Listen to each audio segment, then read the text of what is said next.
Joel, I want you to tell me where you think women think are the top 5. I'm giving you a range because I have a list of the top 28.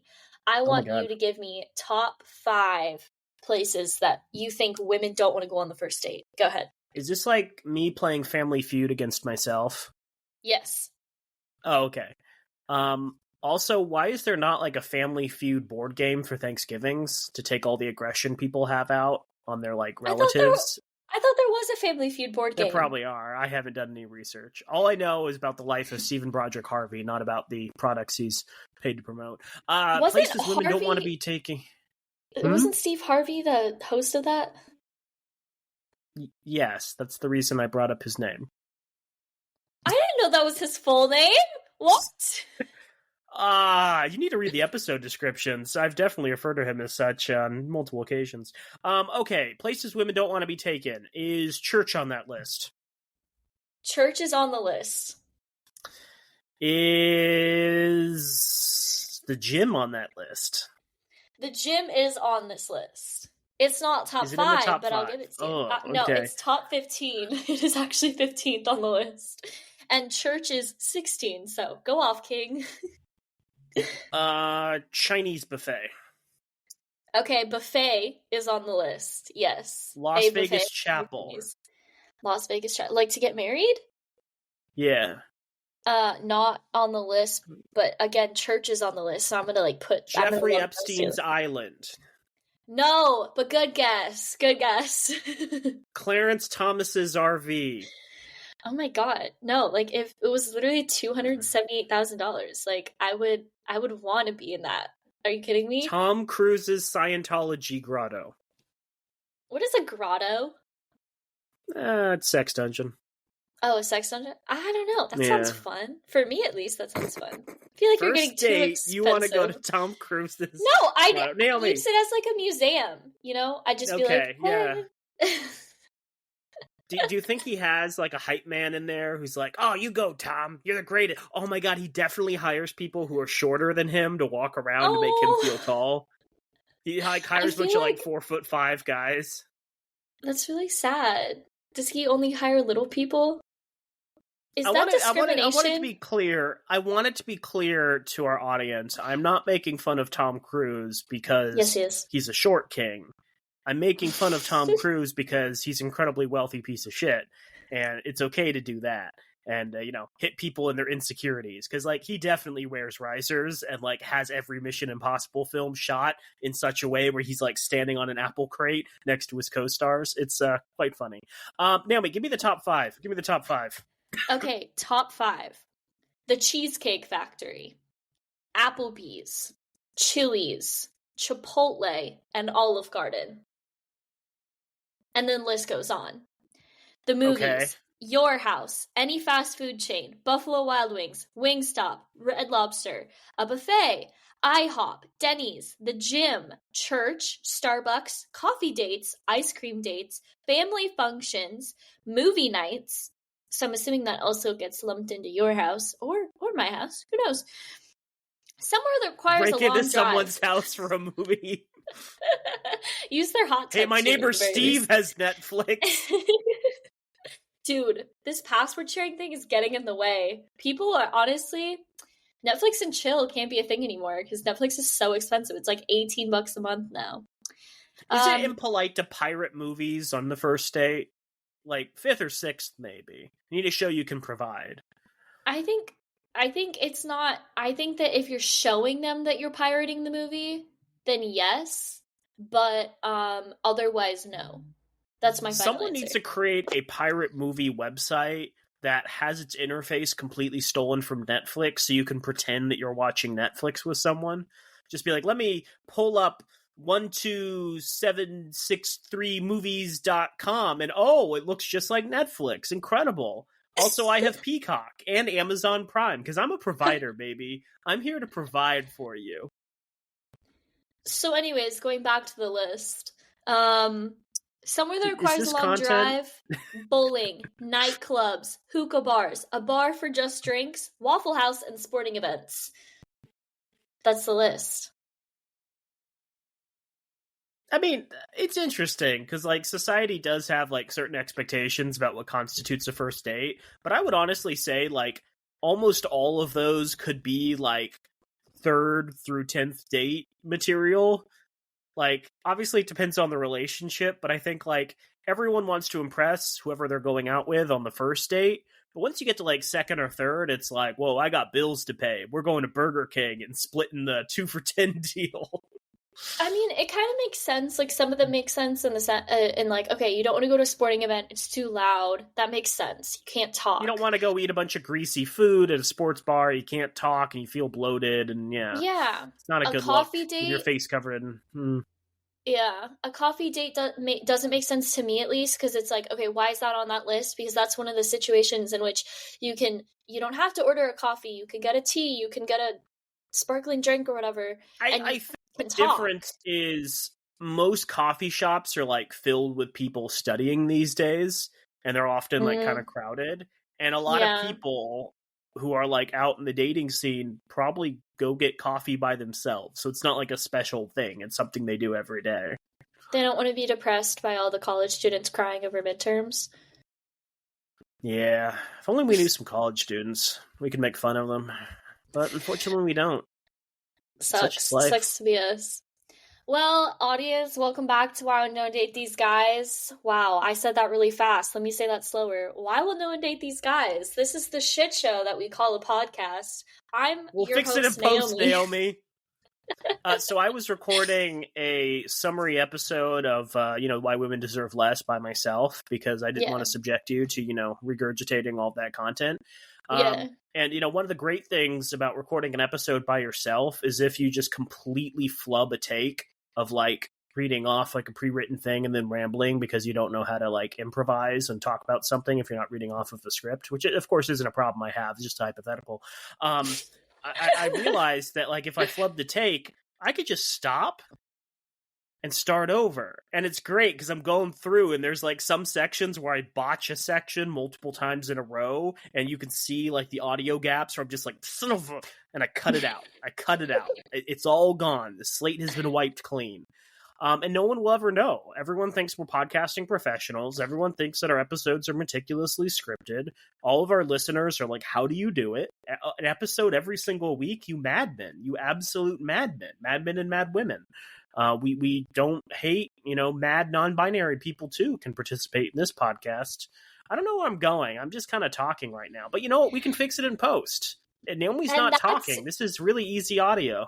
That's your host, Joel Guy, and today we're gonna drink some drinks for y'all, and then we're gonna get into the actual content of the episode before we get hit the first 10 minutes of the episode. Joel, what are you drinking today?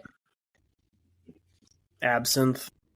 Okay, I mean, it looks like I should say for our listeners that, like, I might be a little lower energy and or rambly because I'm, like, kind of hopped up on drugs.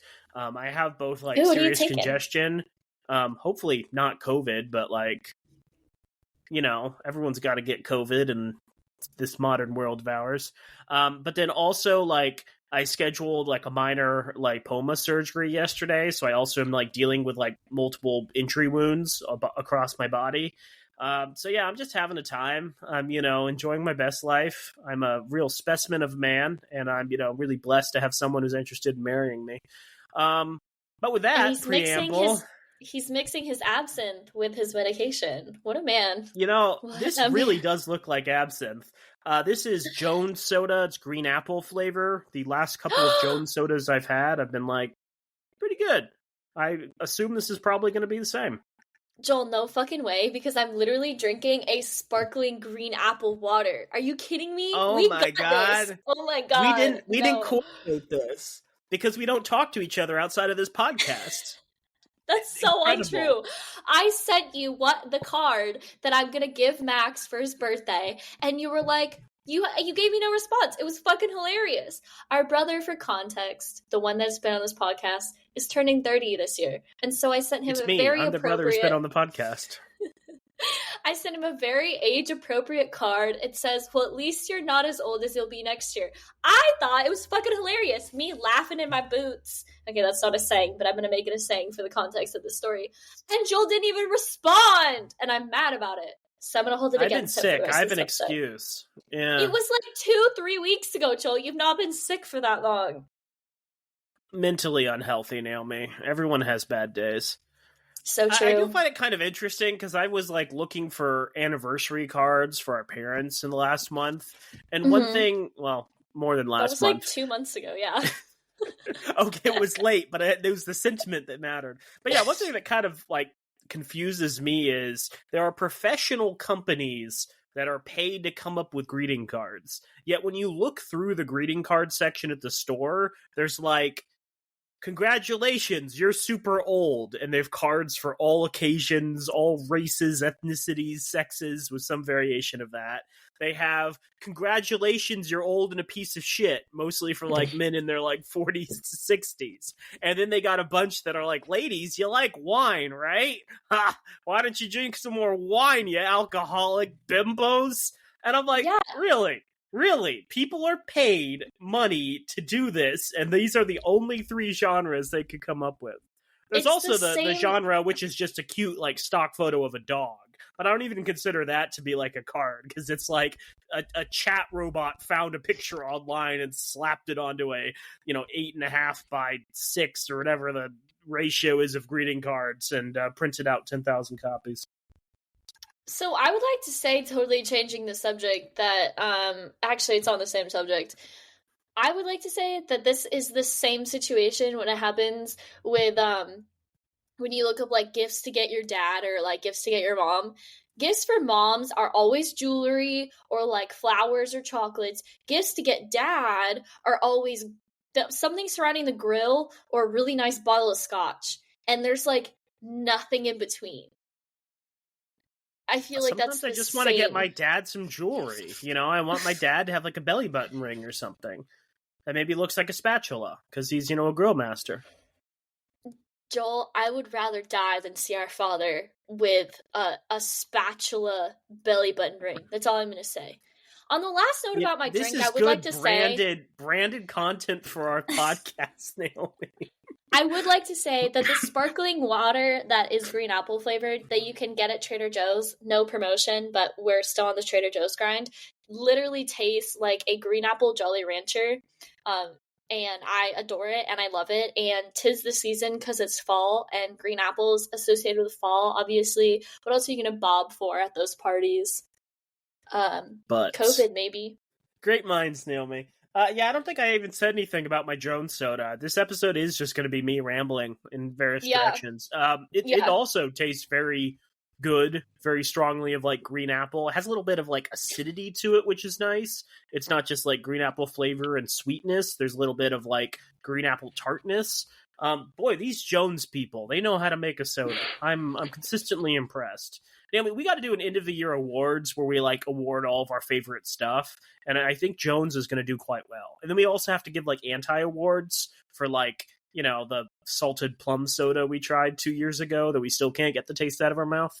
Is it just going to be sodas, or can it be like world's worst politician this year, or like best podcaster? No, honestly, no. I do genuinely think that, we could talk about, some of our favorite content, media we've seen, food we've made, restaurants, things like that. I don't know if anyone is like, oh man, these guys, real trendsetters, but like, we did have the goal of 2020 rigatoni where we, try new things and trying to expand your horizons. And, I don't know. It'd be interesting kind of giving a slice of life and some hot tips about things to do to stave off the incredible emptiness that is a lot of people's mental health these days. In my 2020 rigatoni, I've just been self-identifying as the sleepy time bear because I go to bed at 9:30 every night. It's been beautiful. I drink my chamomile tea and I conk out. Or my tart cherry juice. That's been working really well for my melatonin. Can we share the absolute dragging our father did to you that you decided to post on social media? No, because it wasn't my dad. It was just a stock post that my roommate had sent me. Oh, dang. Dang, No, I was okay, so for oh. context, I on my personal Instagram account, my roommate had sent me, because we're all self-identifying as sleepy time bears this time, that just recently we've all just been going to bed really early, and she sent me into the group chat a couple like 2 days ago maybe. She sent me this post, and it's this guy or this father sending his child a text that says, "You're 23. Maybe instead of being eepy, you should be on LinkedIn." And she texts me this, and she says, "It's going to be you this weekend, Naomi, because my father is going to be visiting. Well, actually, my mom and my dad are visiting me this weekend, and so that's what she thinks is going to happen." You know, some women identify as sleepy time T-bears. Other women identify as anemic with like a serious iron deficiency. I don't know. It's something to look into. There's a secret to the universe, and the secret is no one's getting enough iron. Unless it's the grill daddies who, you know, do like 6 steaks a day because they don't believe in vegetables. Maybe that's why they're so happy, because they don't have an iron deficiency. So happy and upbeat, ready to drink their beers. Grill all day.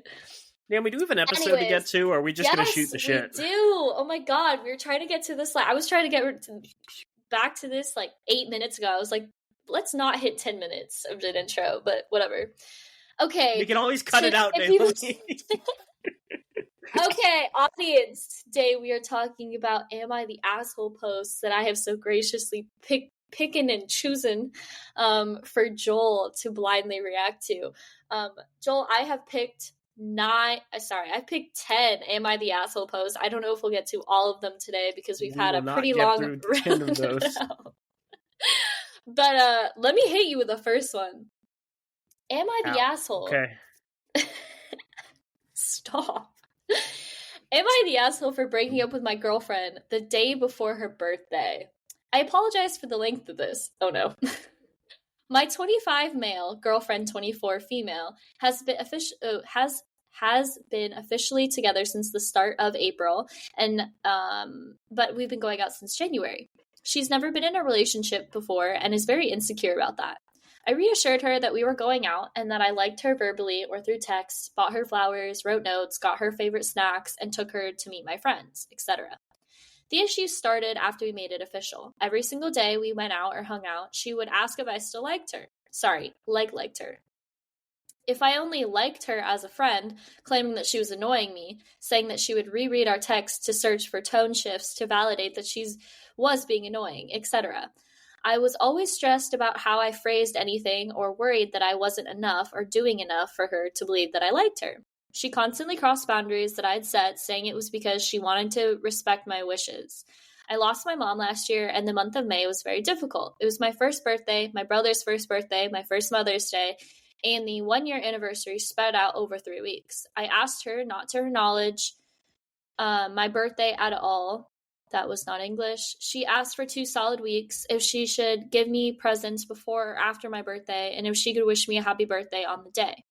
She also brought up calorie counting multiple times, asking it was triggering and harmful for me. The emotional weight of constantly reassuring her and trying to manage a full-time job where I work nights, grad school, and grief overwhelmed me, and I tried to break up with her a few days before my birthday. She had expressed that she couldn't handle a breakup in person before, so I told her via text I thought we should take a step back from the relationship to allow her to work on her anxiety and insecurity in therapy before reassessing where we were at and probably get back together. She wanted to discuss in person, so we set a date 4 days later. I didn't text her during those 4 days to give her time to figure out what she needed to say. When we met up in person, she told me she'd cried every day, that she understood that it was too much of a burden, and that she wanted to work through it. I didn't make her insecurities worse or felt guilty about wanting to break up, and we decided to work through it. I sent good morning, good night texts every day and tried to relieve her anxieties all week long. I worked into and out of Mother's Day and spent both shifts either being asked what my plans were for the day or hearing other people's plans and how they celebrated. I functioned at the bare minimum. She texted me that day and she hoped I had a good day and that she was there if I needed to talk. I didn't respond and I went straight to bed and only responded to my dad or 2 friends who had lost their moms. Her birthday was a Tuesday and the anniversary was that Friday. Monday morning I canceled our plans that day because I hurt my back at work and was in pain. She decided that we needed to talk and asked to FaceTime at her lunch break or meet up later that week. I expressed my emotional state later this week and wouldn't be good due to the anniversary and that because I was exhausted, a text would be best so I would have time to respond meaningfully instead of having a time limit during her break. Her text said that she was constantly aware of how difficult this month was for me, and yesterday it could have been hard for you, but that I didn't respond on Mother's Day. She couldn't understand how I was even okay not talking to her. She checked her phone all day and just wanted to talk to me. Waiting around isn't good for me, she said. She also said she didn't understand why I didn't feel like I could talk to her. I didn't even talk to my best friend of 6 years. Only 2 people have gone through this. I was barely functioning. For me, bringing my mother and grief up like that and making how I coped about her crossed a massive line, especially as the entire relationship was me always working to reassure her and not having any stability or security with her. I was already in a bad place that morning and that Monday, and I told her that bringing up my mother into this was disrespectful and uncalled for, and that it was an unhealthy dynamic, and I couldn't work through this anymore. She hadn't responded, and I felt bad that I broke up with her the day before her birthday, but she brought it up herself that day and during one of the hardest weeks of my life. Am I the asshole? God, that was a novel. I know. Oh my God. It was like a page and a half. I think most of our listeners have tuned out. Like, they definitely didn't want to hear about our shenanigans, and now they're like, relationship drama? God. That's what our listeners sound like. I've heard them. They all have various guttural tones of disapproval. At least that's when they interact with me. I don't know what your impression is. Damn. Okay. Yeah. I don't know. There's a couple of interrelated things. I guess the big top line one is I don't think there's ever a good time to break up with someone. I think there are better times to break up with someone, but yeah, the idea of ending a relationship, especially if the person is under the impression things are good, is always going to be difficult. I find it very interesting that they had a conversation at some point in the past discussing how to best be broken up with, which maybe doesn't indicate the strongest of relationships, or maybe massive insecurity. I don't know. But yeah, if indeed the facts are as the person states they are, I don't think they're the asshole for breaking up. Clearly, there's a lot of trauma surrounding this. Clearly, there's a lot of anger and frustration, and they're setting boundaries. I do think that while the person, the ex-girlfriend who was broken up with, definitely seems to have overstepped some things and definitely has major insecurities, the person who's writing this also seems to have some serious grief and trauma to work through.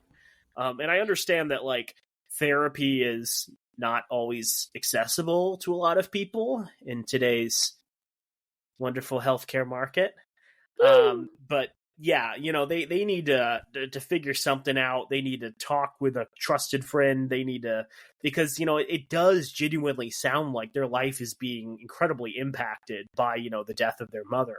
The idea, I think you said that they couldn't talk about birthdays for 2 weeks. That the mere bringing up of topics is insanely stressful, that they just want to be alone with their thoughts. I don't know, that kind of feels like depression. I'm not here to diagnose, but it doesn't feel incredibly healthy and functional to not have worked through and process those things a little bit easier. So I don't think that they're an asshole. I think that probably neither people in this relationship are good for one another, and I think that both of them respectively need to work through some stuff before they continue dating. Does that feel like an accurate assessment? Am I off base? I don't think he's the asshole. I think that he just has an extreme amount of things that are going on. I definitely think that he's working through a lot of grief, that he should have, I wouldn't say should have worked through before being in this relationship, because obviously relationships just come upon you and it's never a good time to, like, you know, be in one. It's never a good convenient time for a relationship. No, what I'm saying is, like, it's never convenient, and it's never like it I don't know if this is making sense, but he's in grad school, he's working nights, he has a lot going on with his family. Yeah, God. Ugh. It seems just like he has a lot going on. He doesn't have time for this. He doesn't have the emotional capacity. I would say I'm working part-time. I'm working about part-time, and I am in full-time grad student, and that's a lot. And then having a social calendar on top of that is extremely hard for me, because I prioritize my sleep first and foremost. So I kind of have to put up a lot of boundaries. And it sounds like he's making it seem like she wants this constant reassurance over text, over phone call. And I've been in relationships like that where you need to text back in order to, like, give that person what they need in their relationship, even if, like, you are not the type of person to always be on your phone. And that's really difficult. I think that she should sit down and reassess, like, what she needs in a relationship and maybe go and find that person. Obviously, the timing was not correct I don't know. I think I would rather be not in a relationship with someone that didn't want to be in a relationship with me than be within a relationship with someone that didn't want to be with me on my birthday. I'm a big birthday fan, but I think that that's just how I would do it. It seems like she just needs to. Both of them need therapy. That's what I'm getting at. I don't think he's the asshole, though. Final point. Yeah, it's people carry a lot of baggage with them. Again, not everyone has, access to mental health resources, so, that's understandable. But yeah, there will be some people who are anxious that they're not doing a good enough job in a relationship. There are also people who have absolutely no concerns about whether or not they're doing enough in a relationship, and that can be its own problem when they don't step up to help around the house or whatever. But yeah, like I can understand her anxiety and her stress, but it's insanely frustrating, I think, for most people to have to constantly be reassuring their partner that they're interested in them. It's not a fun thing to do. It's not annoying. It is not annoying. It is annoying having, like, your love, your affection for someone constantly being questioned. And I think that it's not something most relationships will survive if, like, it doesn't go away over time. It's something that, like, after a certain point where, like, someone has helped you through sicknesses, someone has, shared your bed, someone has, purchased you food, etc., you just kind of have to accept this person's into you. And, like, maybe they're faking and they're really, really good at it, but, like, if you can't be, like, certain that this person, cares for you, boy, that's a difficult relationship to navigate. I think that a big part of trusting someone that you're in a relationship with is just trusting that, hey, they're going to, keep your best interest as well as their best interest, hopefully at, like, close to their heart. And that if they don't, that's not the right person for you. And I feel like a lot of people need to learn that still, which is like, okay, if this isn't going to work out, I will find that person for me if that's the route that you want to go down. I don't think that it's necessarily a good thing to be sitting there and be questioning. It sounds exhausting, like having to question a relationship all the time. And I totally get it. It might have just been that her needs weren't getting met, and that was her way of showing that. But at the same time, I do think that there needs to be faith with, not blind faith, but faith within the person that you're in a relationship with, that if something's wrong, they're going to tell you. And if they, decide to break your heart, that's just going to happen, and you can recover and move past it and move on with your life and find the next person for you in a relationship, or whether that's your forever or not. Yeah. Naomi, I want to hear some juice. I want to hear some drama. Can you give me something that's got some edge, that's got a little bit of zest to it? I don't know if this has zest to it, but I was just genuinely interested to hear your reaction to this because I know that you are Mr. Sustainability. So I want to hear your POV on this, your perspective. Am I the asshole for divorcing my husband whose family won't stop using fossil fuels? I, 24 female, recently filed for divorce from my husband, 25 male, and it's all because his family's refusal to embrace climate-friendly practices. My husband, let's call him Josh, and I were high school sweethearts, and he understood very early on my viewpoints on the importance of sustainability and the protection of our planet, having grown up in a fairly environmentally cautious family. However, things have changed drastically after we got married, and I began spending more time with the rest of his family. His family owns a business that relies heavily on fossil fuels.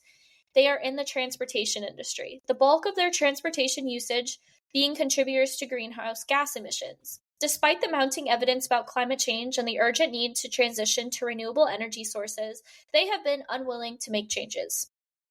Throughout the years Josh and I have been married, it's been incredibly hard to just sit by and watch his family disregard and actively harm our Mother Earth.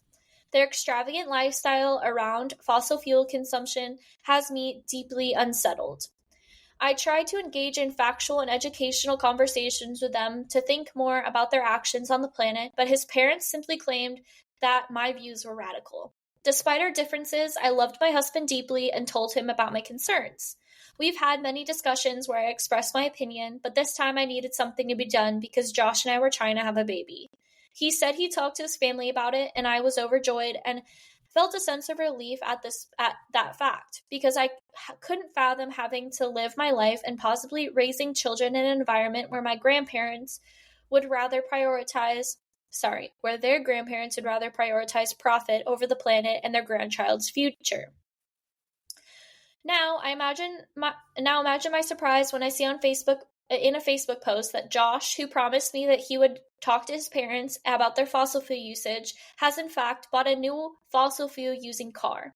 At this point, I felt hurt, disrespected, and unimaginably conflicted. So I did the only thing I could think of, filed for divorce papers. It was no easy choice, but it felt it was the only way to stand beside my values and morals. I want whatever children I have to be able to live a life in a healthy world, not have to be related to people who are actively trying to destroy it. It's only been a couple of weeks, but the situation has erupted, and many people in our mutual circles have been calling me unreasonable, saying I should have settled for middle ground, and calling me selfish. This entire situation has me nearly in shambles, and I'm constantly haunted by my decision. By hearing what they've been telling me, I need to know, what should I do? Am I the asshole? Okay, that's got some edge. That's got some zest. Yeah. So what's interesting is, like, I don't normally wear this, but I've just been bumming around the house feeling sick today, so I put on one of my, like, not outdoor shirts, and it's literally a, like, shirt I got when I was in the School of Sustainability at ASU that says I Heart School Sustainability. So I'm a little biased. This is an interesting one to unpack. Excuse me. Ooh.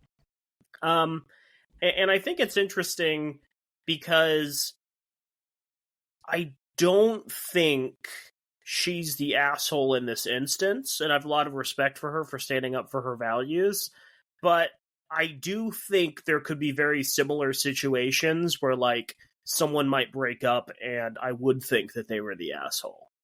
I guess, like, the big thing to start with is, like, I don't think that there's truly ethical consumption under capitalism. Like, that's a trite thing that, like, people like to say, but I do think there is a lot of truth to it. There's a lot that, unfortunately, you do just to survive and live that unfortunately harms people or the planet. Like, if you buy stuff from Amazon, you're probably harming people and the planet. If you eat meat, you're probably harming people and the planet.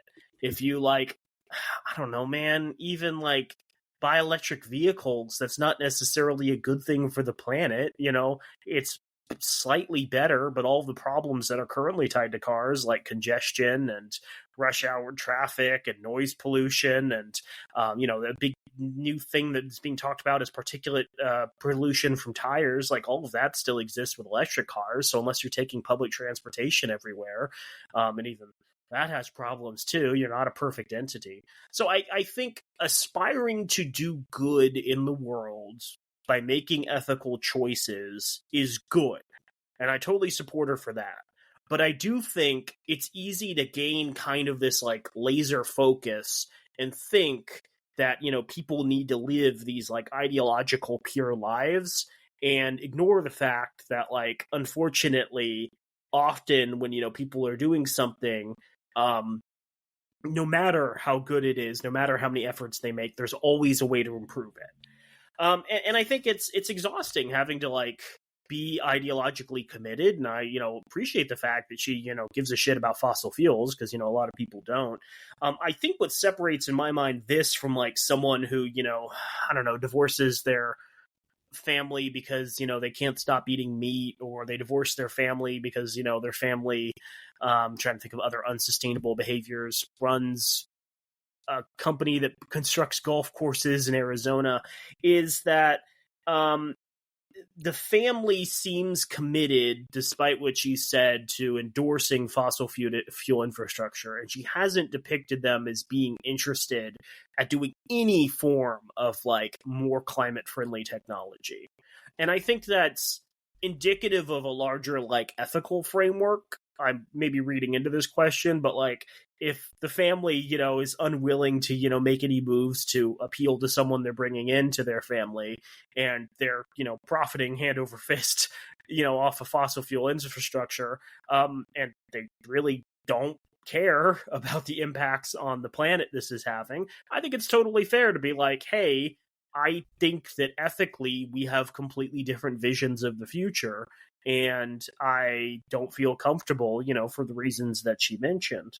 I mean, I don't know necessarily if electric trucks are the solution. I don't know if, mixed, less dangerous, fuel blends are the answer. I don't know if automation or anything like that is an option, but it certainly doesn't sound like how she's depicted that they've given her like concerns about the planet any degree of like consideration.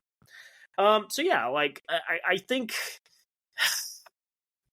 if you have strong ethical beliefs and you live in a time where the majority of society is doing something that you consider to be unethical, I think that could be really damaging for your mental health. Someone who is, say, an abolitionist during slavery times probably did not have great mental health when friends, family, neighbors, people they interacted with on a consistent basis who like otherwise seemed like normal, upstanding citizens would also defend like incredibly damaging, incredibly evil institutions such as slavery.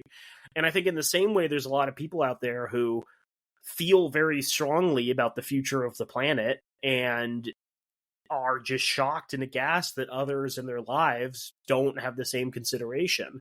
And I think, unfortunately, the tide is changing, and people of our generation are, more likely to support very radical changes to society that might, allow us to continue a more livable planet.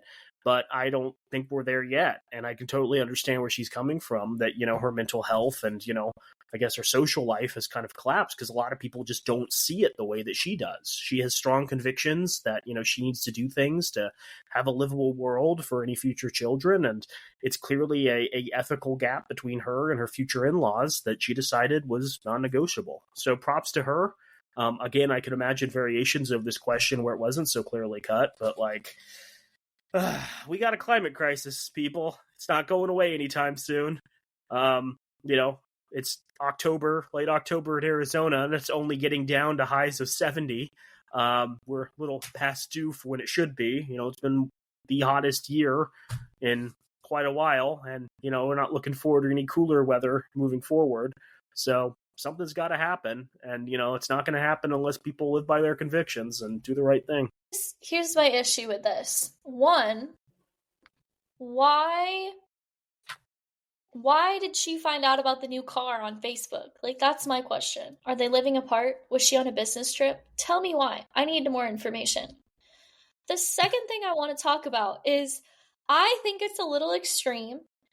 In this situation, again, I don't have full context, but I think it's a little extreme to have your husband go out and, try to talk to the in-laws. Family's hard, see that thing with no other context, go and get divorced. Like, go and start divorce proceedings. To me, that feels a little extreme. Now, I would totally understand in the case of, okay, let's just say she did have extensive conversations with her in-laws. It seems like they had a couple of conversations. Or she herself had, overly explained this to them. Josh had talked to them. Josh, her husband, had talked to them, things of that nature. It just seems I think she was too quick to pull the trigger, but I also understand, okay, maybe she wants to prove a point. So what if she just got the divorce papers to rub it in his face and be like, something needs to change? But I don't know. That's just my POV. I don't think she's the asshole. No, never do that. Do not get divorce papers to hold it over your partner. That is a great way to ruin a relationship. Because then your partner's like, well, if I step out of line, oh God, they're always going to be like, it's divorce time. This was not my idea. This was not relationship advice. I'm just saying maybe that's why she did it. We don't have full context. I'm not. Look, I agree. And I'm not endorsing doing that. What I'm reading into this is people get comfortable in relationships and find it incredibly difficult to change the situations they find themselves in. For exactly the reasons that she's mentioned. Once you've been with someone for a while, you have a whole social circle set up. You have all these, amazing people in your life who are, baking you pies on special occasions and giving you Christmas gifts. And, there's someone you can call and confide in. The idea that you would do something so drastic and ruin your social circle implies to me that this has been building for quite a while. Where she's expressed concerns, there's probably other related behaviors, and this is just the one she feels represents it all the most. And at some point she was just like, I can't continue to live in, this environment.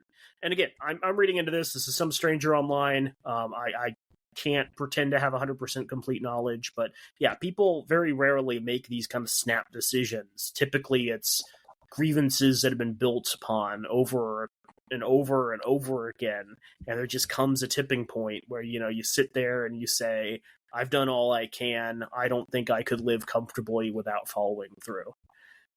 Yeah, I don't know. I wonder if we're going to see more like this because there's a lot of people who care about the climate. There's a lot of people that care about the world. We're seeing a lot of radical climate action going on, mostly in Europe, some in the United States, where people are like, look, I'm not going to have a future unless, something changes. And they're blocking roads and they're damaging pipelines and they're stopping, deforestation. And those are people, who have incredible conviction and they're doing the right thing. And the rest of us who, share a lot of their convictions, be able to have our cushy jobs and our comfortable lifestyles and don't want the same uncertainty that giving yourself to a cause brings.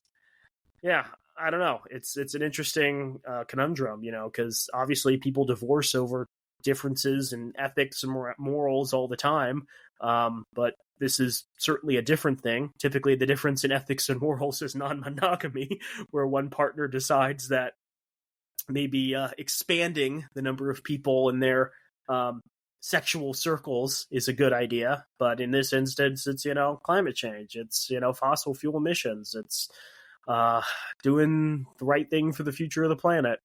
And yeah, I think this one's a first for me of here. This is as a divorce reason.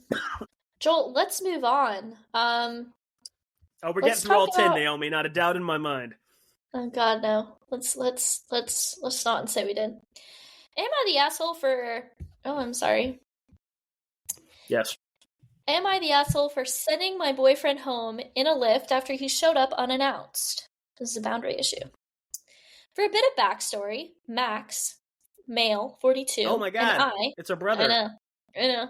And I, female, 36, have been dating for 1.5 years. We have separate places, and we spend the majority of our time together at my place. He has keys and sometimes uses my place for work, naps, showers, etc. while I'm at work. Last night, we had a tentative plans to watch a movie at my place after he finished work at 9 p.m. 9 rolls around, and then 10, and I haven't heard from him. Our last contact was when I stopped at his job to say hi at 7 p.m. I figured he went to his favorite bar and we would meet up in the morning. No big deal. I had a long week and decided to watch a movie without him. Movie finishes. I fall asleep around midnight. I wake up in the fright to someone jiggling my door and yelling my name. It's 12:45. Obviously, it's him, 6 hours after we last had contact. He's drunk and soaking wet and mumbling about how he's walked 40 minutes in the rain. He goes to a bar, a 15-minute walk from my place. And he also has a car, which he always drives, whether he's drinking or not. It's shit, I know. He had called me 3 times at 12:17, and I didn't answer because I was asleep. When he got to my place, my lights were off, and the chain was on the door.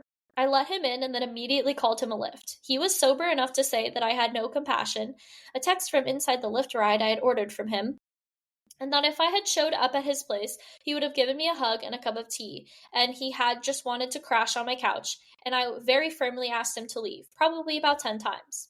He has a history of overstepping boundaries. Is it that, or am I the asshole? I'm an EP girl. I totally understand that some people value their sleep. And unless there was like a really good reason, hey, there's someone in the house. Hey, a tree just fell over and took out our, living room. Hey, the police are outside and they need to speak to you. I would be pretty frustrated with my partner of longer than 1.5 years for waking me up in the middle of the night.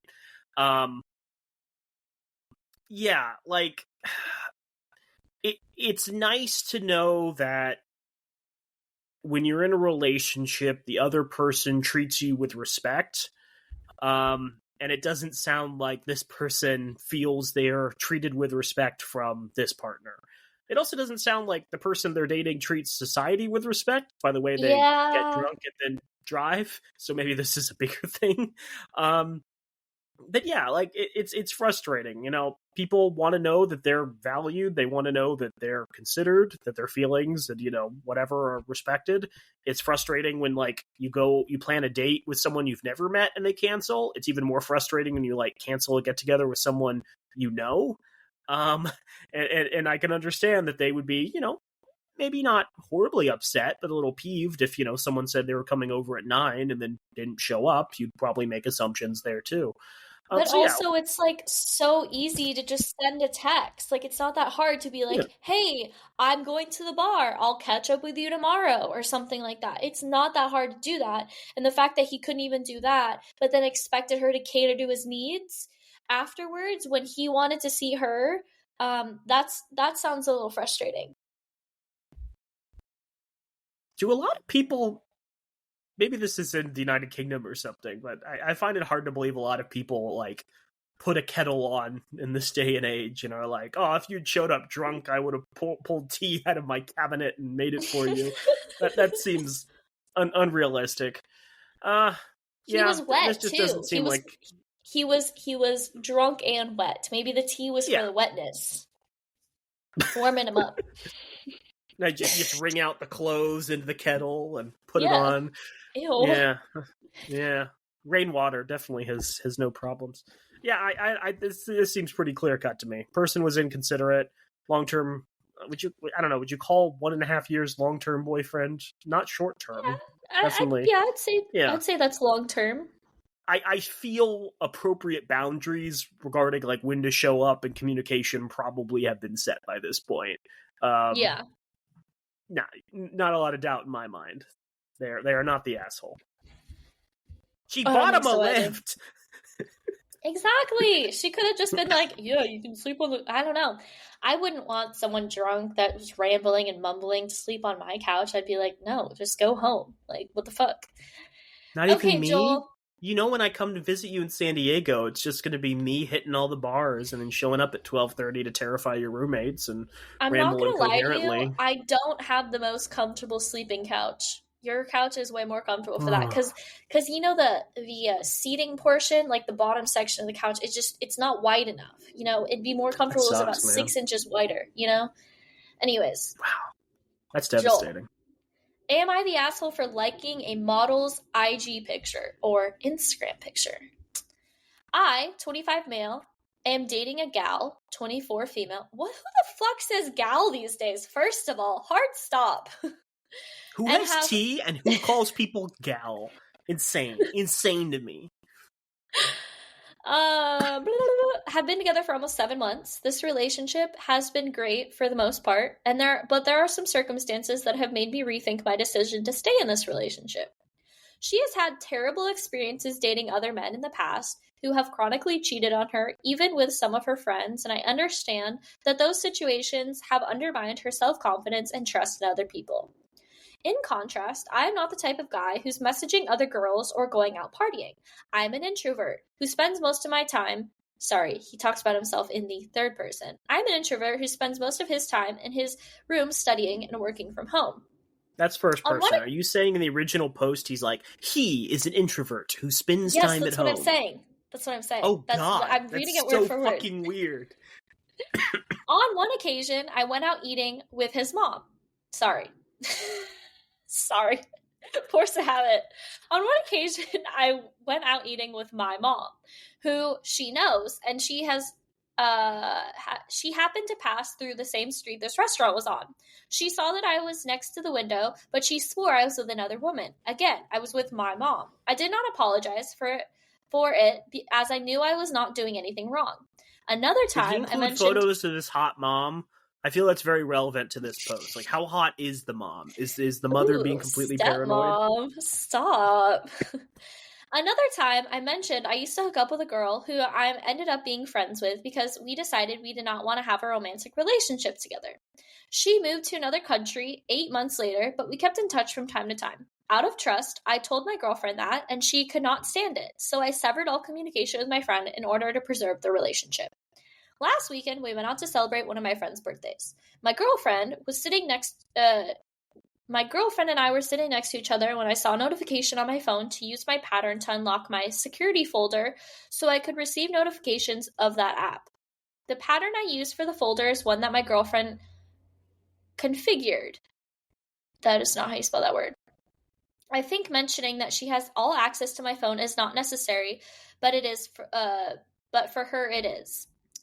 From that moment, she swears she saw that I was hiding conversations with another person. The cherry on top of the cake came on Monday when, as I was concentrated working on my computer, and I opened her Instagram story. It was a video of me playing guitar and saying some nice things about. However, I passed it quickly as I was not in the frame of mind to respond. As I kept working, she also noticed that I liked a picture several hours prior to her post of an Instagram model and a vegan activist I follow who wears underwear in public to draw attention to the cause. I must say that this particular image was not activism, but I mindlessly liked the picture and did not even remember doing so. She lost it. As in the past, she accused me of doing things behind her back and saying that I am not attracted to her anymore. But she has shown me photos of shirtless Shawn Mendes while mentioning how gorgeous and sexy he is. I liked one photo. Am I the asshole? First of all, Shawn Mendes is gorgeous and sexy. I don't know. Okay, I got that out of my system. Jealousy's not a good look on anybody. I guess also, like, at the point where you have to have multiple conversations with someone to convince them that you going out with your mom to eat lunch was not a date with another woman, it doesn't seem like you can convince this individual otherwise, right? What's that phrase? It's like you can't logic someone out of a belief that they didn't logic themselves into, right? Mm-hmm. At that point, it's just vibes. It's just the feeling that there's something wrong in the relationship. There's no real, like, actual evidence backing it up. I think... Look, all couples are going to have, like, different perspectives on this. Some people might feel very strongly about, like, liking, sexy ladies on, Instagram or whatever. It doesn't sound like the way he's depicting it that this is a consistent thing, and he like somewhat justifies it with the veganism, but I can totally understand how that's a deal breaker. But it just seems to me that like this isn't a relationship that's going to work out if there's this much jealousy and paranoia. I know I have fat fingers, and when I'm just scrolling through Instagram, I'll just occasionally like stuff, and I don't do so intentionally. And I would find it incredibly frustrating if my partner was coming after me for, liking all the ads I get about oatmeal or, the architecture pictures in my feed or whatever. I can totally understand that, someone might do so accidentally, and I don't think that this is indicative of anything other than really bad app design. I don't know. Yeah, I don't think this perfect person is perfect. I don't think that they're, necessarily representing everything on the up and up, but it also doesn't seem like their partner is willing to accept any explanation they provide. I don't know why you'd want to be in a relationship with someone who, makes you that miserable, especially someone who, only shares passingly shirtless Shawn Mendes photos and not like puts it on posters so you can admire them all the time. Ugh, so true. That's just rude. So I don't know true. who Shawn Mendes is. This guy could be a cartoon character for all I know. The cover for this episode. The cover for this episode is just going to be Shawn Mendes for you, Joel. That'll bring in the listeners. Yeah. Yeah, sexy Shawn Mendes. So here's my issue with this. I brought this up and I selected this Am I the Asshole post because I know so many people that I'm friends with that are in relationships that think that it is an issue for their partners to like other girls, let's just say bikini pictures. For me, I don't think it's an issue in relationships. It's a person. They're not, directly in communication. They're not flirting. I don't give a fuck. I don't think it's cheating. But I also am not every single person. I understand that different people have different boundaries in different relationships. So I think that it's interesting that this person, took it to the extreme of, oh, you're, obviously in contact with this person, you're cheating on me if you do this. I think that it's an underlying issue of, she has some trauma and maybe them, I wouldn't say over communicating, but communicating more would be better. I also not everyone is trauma, Naomi. Some people are just assholes. No, I think that this woman just has been cheated on. It literally said in the post that she was cheated on, and that now I'm the asshole. Oh boy. Yeah, but am I the asshole? We've answered that. Yeah, you are. I do also agree that Instagram just sucks. The whole configuration. I too have fat fingers. I also agree that other people have fat fingers. Somebody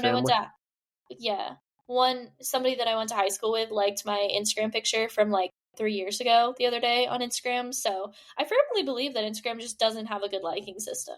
And that's my final answer. Why are those pictures showing up in their feed unless they're going through your profile? That's what I'm saying. I think they stalked my profile. And you know what? Do you know what's worse than stalking somebody's profile and them finding out about it? And then you not being able to laugh it off is them living in a different state than you. And you mistakenly, liked their picture from 3 years ago, and you can't just text them and be like, haha, I was, stalking your profile. No. I thought you were going to say that what's worse is stalking someone's profile and not giving a courtesy, being like, that's a rocket bod. Yeah. You single? WYD, BB. I definitely didn't, do that recently. I didn't just stalk someone's profile and like their picture for 3 years ago. It's totally fine. Yeah, I think I kind of got sidetracked in my answer because I did want to talk about the whole, thing about liking, bikini-clad ladies. I don't know. I try to be a sex-positive person, but I do find it kind of weird when people mix, the sexual part of their personality with their, public-facing personality, and you'll see people... often for some reason it seems to be a lot of men in their 20s and then men in their 50s and 60s who you would think don't know how to use the internet as well. But yeah, it's so weird seeing someone like someone's, I don't know, granddaughter playing soccer and being like, Katie's growing up. That's so cool. And then you also see that, they subscribe to best boobs on Facebook and, other weird pages. it is kind of, I don't know, this is not a fully formed thought, but it is kind of like sharing your kink with the world, where, you know, a big part of like the kink scene is consent, and here you are like mixing your public and private personalities, whether intentionally or unintentionally, and letting everyone see that you love, you know, big busty ladies. Yeah, the other thing is that I think when someone has a tendency to, you know, over and over and over again, like, you know, sexy shots of people on Instagram, I do feel that's kind of indicative of like their thoughts on women. I'm not saying this can't be done in a charitable way, but like if your entire feed is just women being sexy and sexual, that kind of tells me you see women as like only sexy and sexual. And that it's, you know, interesting point. that you, again, I'm not saying that's the case. I think sometimes people can completely separate the two and be like, and here I have, you know, my poster of Rosa Parks up on this wall and my poster of, you know, Playmate of the Year, Jocelyn sex butt. On this wall. But yeah, like if you've cultivated a feed that's just women in bikinis, that tells me that all you care about is women in bikinis. And if all your likes are, you know, women in bikinis and not, you know, those cool videos of like the pioneer ladies who are, you know, making old recipes, or, you know, the ladies doing like professional, I don't know, balancing acts on, you know, the balance beams, or, you know, the cool videos where they're like hacking and doing 3D printing and other stuff. Yeah, it doesn't really feel like you see women as anything more than like sex tools for your pleasure. So I don't know. Again, not trying to broad brush everyone, but I can totally understand that some people have like serious issues with partners who, you know, do nothing but like stuff on Instagram, and I can totally understand how that could be a deal breaker. Don't think it applies in this instance, at least the way that's been depicted, but like I think it's relevant to discuss.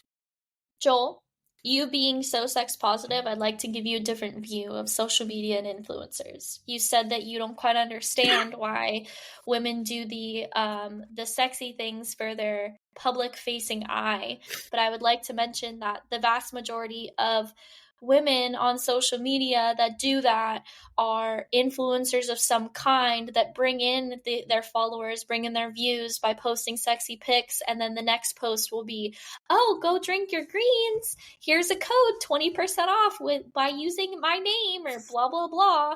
So I would like to say that it is very strategized, and I enjoy watching it happen. I do totally agree that it's so weird when you see old men being like, oh, I'd totally bang her, like it's a fucking porn site. Like, shut the fuck up, Joe. Yeah. Joe from Iowa, shut up. So here's my Instagram feed. This won't translate well. Oh, you can't see my video, can you? Hold on, I'm looking up big boobs on Facebook. Best big boobs, sorry, on Facebook right now. Okay. Give me a minute. Well, the people who are watching this video will be able to see it. Yeah, my Instagram feed is a bunch of recommendations. Well, top one is a highly rated bagel site, a horrendous tattoo of a beetle that says doctors hate him, several influencers preparing Chinese food, a lady who's gutting fish in a factory. Oh my god, it's a little cow. It's a Highland cow at a Walmart. He's walking around on a leash. And then a bunch of ads for like jewelry that looks like geckos, and the oatmeal that tastes good, the instant oatmeal that tastes good. So Joel, maybe I'm not the person to talk about this stuff. Can you send me the post of the Highland cow in a Walmart? Because I would just no worries. I got you, fam. Do we need to do like a date these guys feed that's just like high quality curated content for our patrons? Yeah, and it's just going to be the memes that we send back and forth to each other on a semi-weekly basis, I would say. I gotta say, I kind of fangirl every time you send me memes. I'm like, he was thinking about me? He was thinking about me when he said this? Oh! Yeah, it's pretty cute. Naomi, did you want to do one more? Or do you think we're ready to wrap this one up? I would love to do one more, but this one's kind of ugly, so do you have your seatbelt on? Maybe we shouldn't do it then. Seatbelt. Oh, okay. Because I have a bit. I could do a bit. Yeah, do a bit. Extra, read all about it. That's right. It's the return of that one bit Joel did that one time, and then everyone promptly forgot about. Amusements. where Joel reads an amusing newspaper article. I was literally sitting down the other day and I was like, what the fuck happened to that? He did that one time. When is that going to happen again? Well, the thing is, like, I've come across some articles that I, like, find amusing, but either they're not completely relevant to the podcast, or, like, I think I'm the only person who would find them funny. Like, I found one from, I think it was either, like, Forbes or Business Insider, where a lady was just complaining that apps hadn't properly monetized their user base, and came up with this list of suggestions for ways that apps could make more money, and one of them was charging a penny every single time someone swiped, and it was both like the most tone-deaf piece, which is like, dating isn't hard enough. What if we put up more barriers? But also like genuinely bad business advice, because the first company that actually starts charging for that is going to be the one that folds, right? Like, unless they all decide to go all in on that simultaneously. Whatever.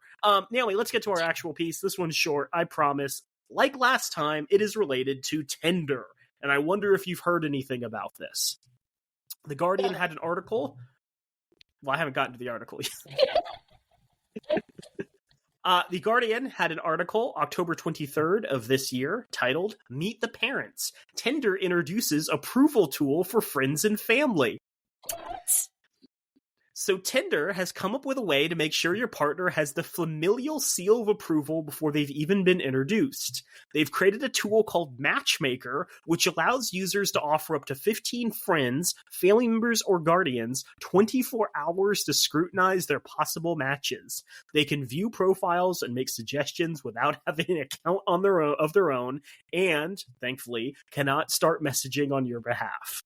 Once the session ends, users can review the profiles recommended by their matchmakers before making a final decision on whether or not they see them as a good fit. And Tinder says that it is building this off of the phenomenon of people looking through their matches and asking friends for input, like passing your phone around so other people in your social circle can take a look before you like them. And they're like, oh, this is just an obvious connection. And what's interesting is they're rolling it out not everywhere, but only in select countries. So it's going to be in the United States, the United Kingdom, Australia, Brazil, Canada. But then there's other countries, France, Germany, India, Indonesia, Japan, Mexico, South Korea, Spain, Thailand, and Vietnam, where I do think there's a bit more familial involvement, at least traditionally in courtship. So I have to wonder if it's going to be a little more successful over there than necessarily the United States. But I am wondering, what is your immediate thoughts on this?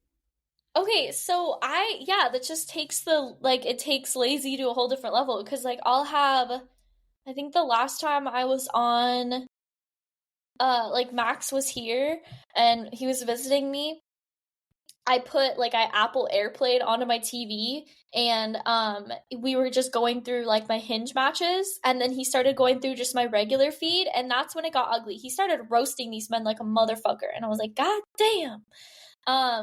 But honestly, I don't know.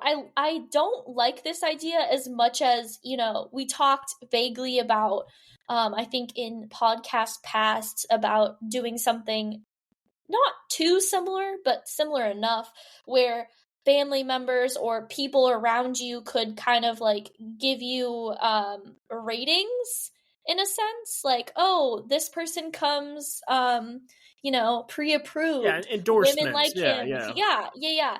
So I don't know. I don't like this idea just because it's kind of like, I wouldn't trust, for instance, my mother to know my type, and I don't mean that in a mean way. I just I like what I like when I see it kind of thing. It's not something of, oh, I like, only doctors, or I only like, surfers, so it's kind of hard for me to, think that, I don't know. This is hard. I feel this could be weaponized. Like, I think there's a very specific use case for like people who feel they've made mistakes in relationships and want the input of their friends and family to see if like they've identified patterns that maybe they haven't, and get feedback on potential partners if those partners, friends and family, think will do the same stuff that didn't work out in prior relationships. But I also feel in like certain areas, parents really want to be like involved in their kids' dating lives, and if they know their kids are dating and using Tinder, they might be like, hey, I need to vet like all of the people. I also think that there's a problem where people might start to be even more highly selective than they already are on dating apps, because they might see someone who's like, I don't know, we might say attractive 6 or 7, and they might not feel comfortable being like, yeah, that's the kind of person I go for. They might only want to go for like supermodels, chads, whatever, because they don't want their friends and families to think that I'm not worthy of, a certain class of person. They only want to, contact the highest rated people that they think are going to impress their friends and family. I don't think it's going to do good things for like people's use of these dating apps. There's no way. There's no way this is going to go well. Yeah. Boy, just keep hitting them out of the park, Tinder. First you introduce the $500 a month subscription that completely... So crazy. Yeah, that completely destroys the idea that, there's any sense of democratic process to who you're seeing in your feed. It's just whoever can pay the most. And now you're doing this because you think that parents don't already have, undue influence over who their kids date. But yes, that is Amusements. I will hopefully make this a more recurring segment, but, I have to find pieces that, fit the very particular atmosphere we've tried to cultivate. I don't know if that's somewhere between like sickness and sleepy time tea girls.